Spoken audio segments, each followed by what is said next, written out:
안녕하세요. 춘천 한마음교회 박우혜입니다. 저는 어렸을 때부터 어른들께 사랑을 많이 받았어요. 사람에게 관심받는 것이 점차 우상이 되어서 주변 또래 아이들을 밟으면서까지 선생님들이나 교수님들께 인정을 받으려 했어요. 그러다 부활하신 예수님을 만나 사람의 영광이 아닌 하나님의 영광을 구하는 삶을 살게 된 간증을 나누려고 합니다. 저희 집은 대가족이었는데요. 늦둥이 막내딸로 태어난 저는 할머니, 할아버지, 엄마, 아빠의 사랑을 듬뿍 받으며 자랐습니다. 어른들과 함께 살다 보니까 어떻게 하면 예쁨을 받는지 자연스럽게 터득하게 되었던 것 같아요. 초등학교 때 잠깐 미국에서 살다 온 경험이 있는데요. 그곳에서 아주 적극적으로 발표하는 수업 문화에 익숙한 상태였어요. 그런데 한국은 정반대잖아요. 답을 알아도 그냥 조용히 지나가는 것이 일반적인데 저는 제가 아는 것을 너무 알리고 싶었어요. 중1 때 일인데요. 과학 선생님께서 세포가 영어로 뭔지 아는 사람? 하고 물으셨는데 저는 말이 떨어지기가 무섭게 cell! 하고 대답을 했어요. 수업 시간에 선생님들께서 하시는 모든 말씀에 초롱초롱하게 반응하고 숙제도 열심히 해가고 시키시는 것도 최선을 다해서 했어요. 이렇게 적극적이던 저는 선생님들의 관심과 주목을 받을 수 있었습니다. 제가 모르는 선생님들이나 심지어 다른 학년의 선생님들까지도 복도에서 마주치면 먼저 인사를 해주실 정도였어요. 한 번은 엄하기로 유명한 선생님께서 교복 검사를 하시는 날이었어요. 딱히 외모에 관심이 없었던 저는 어른들께 굳이 미움받는 짓을 할 필요 없다고 생각을 해서 교복을 조금도 손대지 않고 바르게 입고 다녔거든요. 그런데 저와 반대로 엄청 줄여서 팔뚝이 야리야리한 자켓을 입은 친구가 제게 선생님이 너 예뻐하니까 이번 시간만 내 거 입고 주면 안 돼? 하는 거예요. 거절을 잘 못해서 바꿔 입어주긴 했지만 괜히 제가 선생님께 미움을 받게 될까 봐 걱정이 되더라고요. 거기다가 팔뚝이 굵어서 피가 통하지 않으니까 팔이 저려오는 거예요. 그 무서운 선생님께서 교실에 들어오셔서 반 전체를 돌아보시는데 제 옆에 다가오실수록 너무 심장이 뛰고 걸릴까 봐 엄청 조마조마해하고 있었어요. 그런데 예상과 달리 선생님께서 제 옆을 지나가시면서 우애는 교복이 좀 작아 보이네? 살만 좀 빼면 되겠다 하고 지나가시는 거예요. 그때부터 선생님께서 저를 엄청 예뻐해 주신다는 걸 확신할 수 있었어요. 이렇게 한 번 받게 된 관심은 욕심이 생겨서 계속해서 더 받았으면 좋겠고 다른 아이들에게 조금이라도 넘어가는 것이 마음에서 허용이 안 되더라고요. 만약 관심과 사랑이 제게 오지 않는다면 다른 사람을 밟으면서까지 아주 끝까지 온갖 노력을 하게 되었어요. 대학교 때 한 수업에 들어갔는데 처음 뵌 교수님께서 어떤 선배 언니를 유난히 예뻐하시는 거예요. 언니가 전에 교수님 수업을 들어서 그럴 수도 있는데 저는 그게 용납이 안 되더라고요.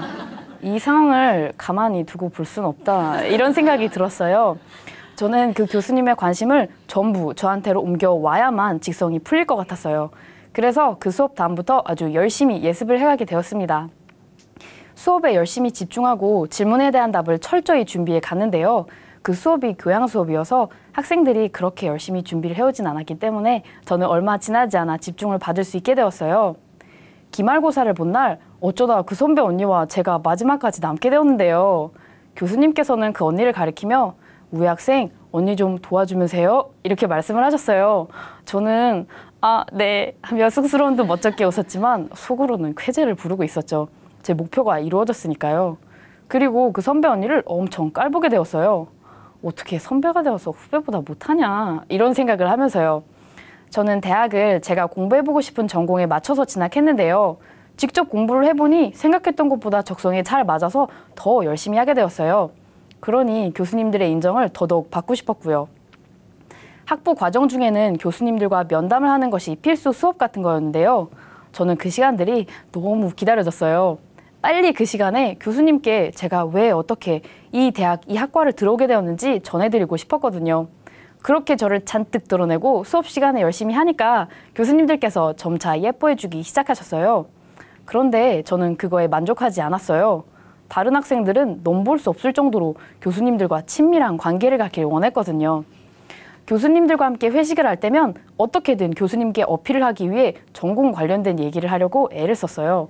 다른 학생들이 저보다 더 친한 것 같으면 위기의식을 느꼈고 더 분발해야겠다고 생각했어요. 그러다 보니 제 목표에 방해가 된다고 생각하면 주변 사람들을 마음에서 밟는 것이 일상이었어요. 교수님들을 잘 따랐는데 높은 위치에 계신 분들이었기에 더 존경하고 그분들 눈에 들고 싶어 했던 것 같아요. 그리고 그분들 아래에 저와 같은 처지에 자리한 사람들은 제 발판으로만 받아들여졌고요.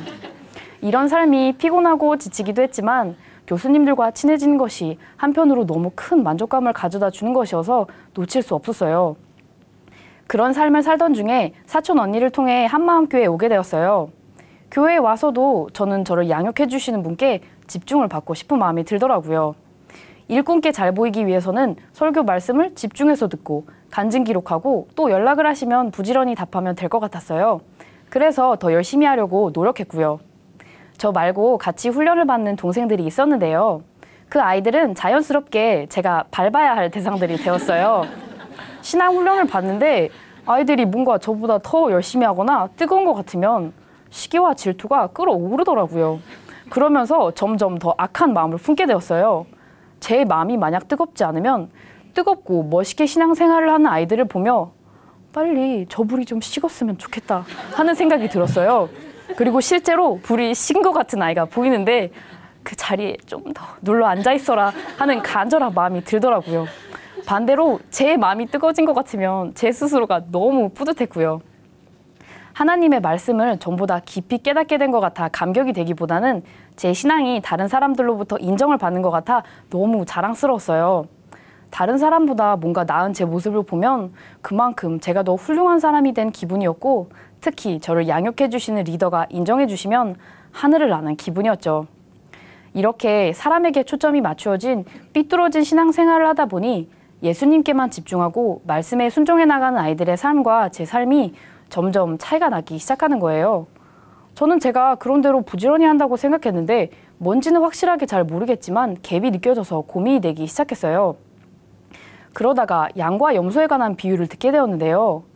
양과 염소가 같이 다녀도 염소가 양이 될 수는 없듯이 교회에 같이 다녀도 아이의 근본이 다를 수도 있다는 것이 보이는 거예요. 저와는 다르게 항상 기뻐하며 삶에서 열매 맺고 있는 아이들의 모습을 통해 내가 어쩜 양으로 착각하고 있는 염소일 수도 있겠다는 생각이 들었어요. 이건 삶에서의 모습 정도의 차이가 아니라 천국과 지옥의 차이일 수 있다는 생각에 두려운 마음이 들기 시작했어요. 거기다가 그 당시에 목사님께서는 마태복음 10장 말씀을 설교해 주시며 부활의 증인은 순교자라는 말씀을 계속 해주셨어요. 다른 건 다 좋은데 순교에 관한 말씀은 생각을 하면 할수록 도저히 용기가 나질 않는 거예요. 목사님께서는 너무 기쁘게 우리가 다 그 길을 같이 갑시다 하시는데 저는 점점 부담이 커져갔어요. 저는 교회에 순교하러 온 게 아니었거든요. 그러던 어느 날 한 언니와 말씀 교제를 하게 되었는데요.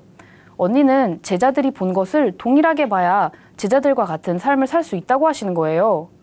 제자들처럼 신앙에 목숨을 건 삶은 제가 평생을 노력해도 따라갈 수 없는 삶이라고 생각했는데 제자들이 본 것만 동일하게 보면 된다고 하니까 너무 기쁘고 궁금했어요. 언니는 저에게 두 가지 질문을 하셨는데요. 우애야, 네가 어떤 사건을 목격했어. 그런데 그거에 대해서 말하면 죽인대. 그럼 너는 그 사실을 말할 수 있겠니? 저는 그때까지 제자들이 단순히 부활이라는 사건을 봤으니까 목숨을 걸고 그 길을 갔겠지 생각했었거든요. 그런데 그게 아니더라고요. 누가 죽인다는데 어떻게 그 상황에서 나 봤어? 하고 죽을 수 있겠어요. 제자들의 죽음은 제게 큰 의미로 다가오지 않았었는데 제가 그들의 입장에 서게 되니까 직접 보지 않았다면 그리고 죽음을 넘어선 죽음보다 더 좋은 것에 대한 확신이 없는 이상 자기가 본 것을 목숨 바쳐가면서까지 전할 수 있는 게 아니더라고요. 정말 부활을 봤구나 하고 깨달아졌어요. 두 번째 질문은 제자들이 어떻게 예수님을 하나님이라고 믿을 수 있었을 것 같니? 였어요. 그 질문에도 부활하셨으니까 믿었겠지 하고 별 생각 없이 여겼었는데 언니가 그런 답을 말하는 게 아닌 것 같더라고요. 그래서 제자들이 예수님을 어떻게 하나님이라고 믿게 되었는지 말씀을 통해 살펴보게 되었어요. 제자들은 예수님과 3년을 함께 먹고 마시고 자면서 예수님께서 행하시는 기적도 많이 보고 직접 능력을 행하기도 했더라고요. 그런데 이들이 예수님을 정확하게 믿게 된 것은 예수님께서 다시 살아나신 후였어요.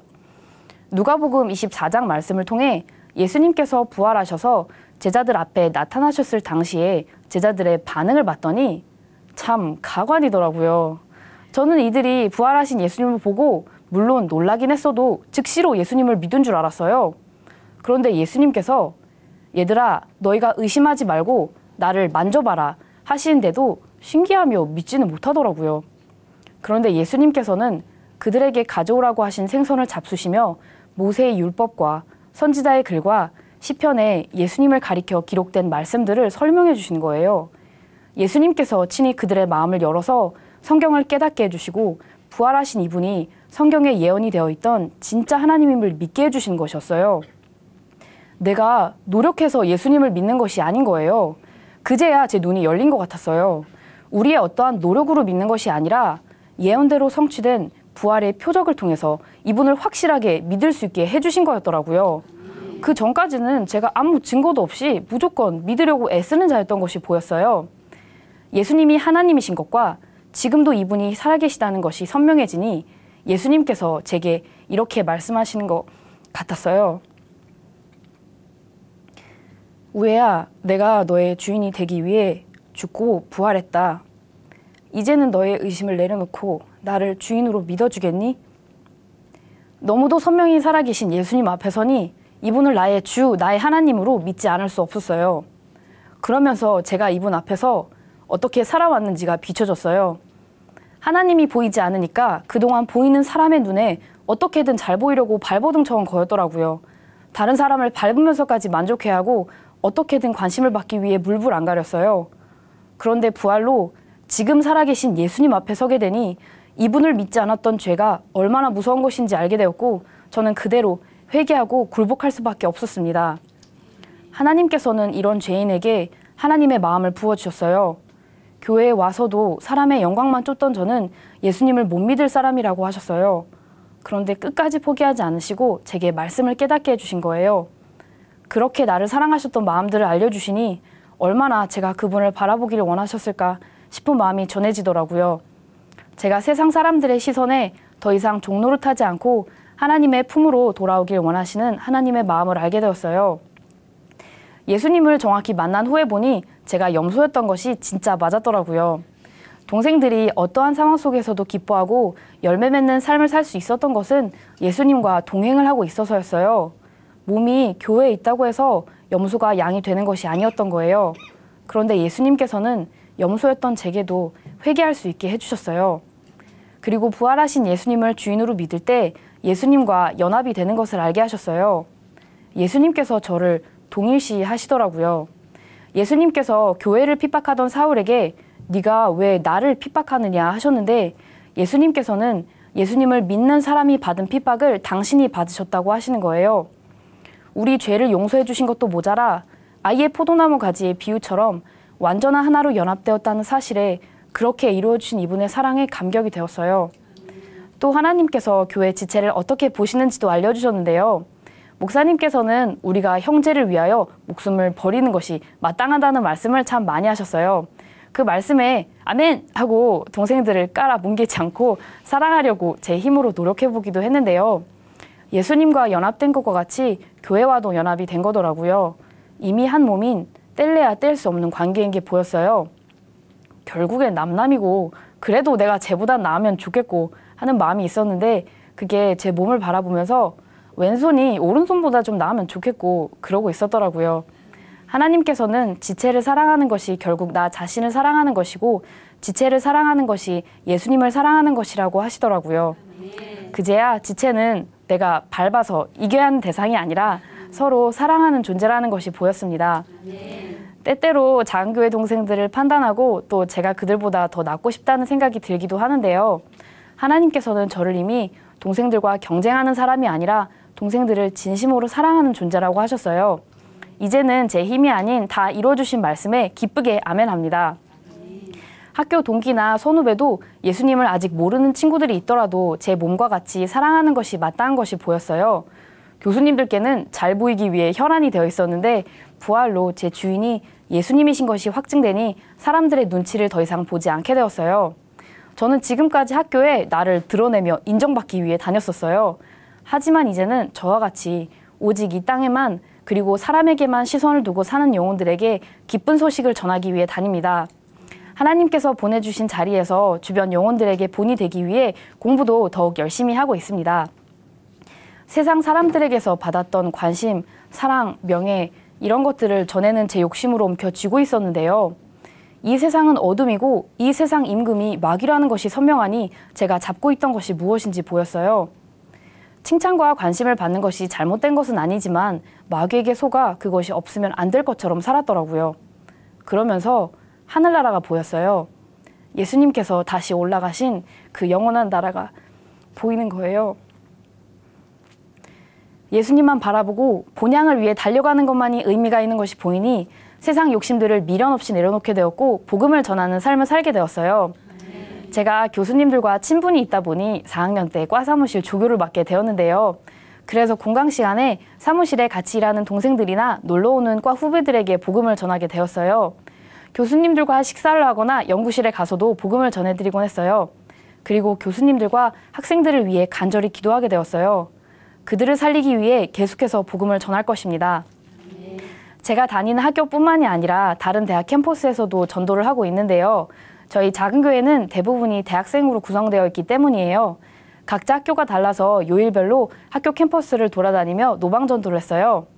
복음을 전할 때 영혼들이 말씀을 듣고 반응하게 되기를 간절히 중보하며 함께하니까 더 힘이 나고 기쁘더라고요. 교수님들, 학생들, 경비 아저씨, 청소부 아주머니 할 것 없이 복음을 전해드렸는데요. 예수님이 누구신지 모르고 삶의 목적을 모른 채 방황하는 또래 학생들을 보며 캠퍼스마다 복음이 번져져 모든 청년들이 뜨겁게 주를 위해 살게 될 날을 기대하게 되었어요. 이렇게 복음을 전하는 하루하루를 살면서 가장 감사했던 적이 있어요. 저희 외할머니께 복음을 전해드렸을 때인데요. 외할머니께서는 무기력증과 치매로 늘 기운이 없어 하셨어요. 그런데 복음을 전해드릴 때 눈빛이 달라지신 거예요. 말씀을 계속 반복해서 읽어드리고 할머니께서도 직접 읽을 수 있게 해드리니 느리지만 한 글자 한 글자 읽으시더라고요. 예수님께서 부활하셨고 우리의 주인이 되어주셨다고 할머니께서 여태까지 주인으로 살아오신 것을 회개하고 예수님을 주인으로 믿으시겠냐고 여쭤보니 고개를 끄덕이셔서 같이 영접기도도 하게 되었어요. 할머니를 뵈러 갈 때마다 말씀을 전해드리곤 하는데 할머니께서는 늘 기뻐하시며 고맙다고 하세요. 하나님의 영광을 구하기보다 보이는 사람의 영광을 쫓아 사는 삶이 너무나 힘이 들었는데요. 지금은 부활하신 예수님을 만나 진정한 사랑 가운데 하늘의 영광을 위해 살게 되니 너무 감사해요. 예수님께 잘 보이는 최고의 인생을 살게 해주신 주님 사랑합니다. 감사합니다.